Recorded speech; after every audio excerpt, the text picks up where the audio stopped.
اللہ الرحمن الرحیم۔ پیغمبر علیہ الصلوۃ والسلام نے مدینہ کے لیے برکت کی دعا فرمائی، اللہم بارک لنا فی مدینتنا وبارک لنا فی سائنا وبارک لنا فی مدینہ۔ مدینہ کے سا، مدینہ کے مد اور مدینہ کے شہر کے لیے آپ پیغمبر علیہ الصلوۃ والسلام نے دعا ارشاد فرمائی۔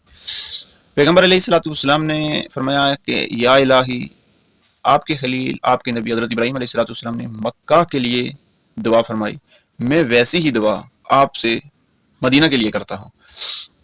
اور اس کے ساتھ کچھ زائد حدیث پاک کے اندر الفاظ آتے ہیں، وَأَنَا أَدْعُوكَ لِلْمَدِينَةِ بِمِثْلِ مَا دَعَاكَ لِمَكَّةَ، میں مدینہ کے لیے ویسی دعا کرتا ہوں جیسے کہ ابراہیم خلیل اللہ علیہ السلام نے مکہ کے لیے دعا فرمائی، وَمِثْلَهُمَا، اور اس کے ساتھ کچھ زائد۔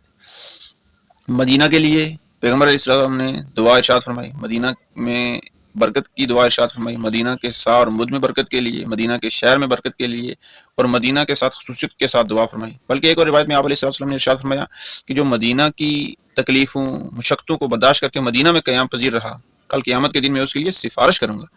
لا یصبر علی لواء المدینۃ وشدتها احد من امتی، میری امت میں سے کوئی فرد مدینہ کی مصائب کو سہتے ہوئے قیام کرتا رہا، الا کنت له شفیعا یوم القیامہ، قیامت کے دن میں اس کے لیے سفارش کروں گا، قیامت کے دن میں اس کے لیے شفاعت کروں گا۔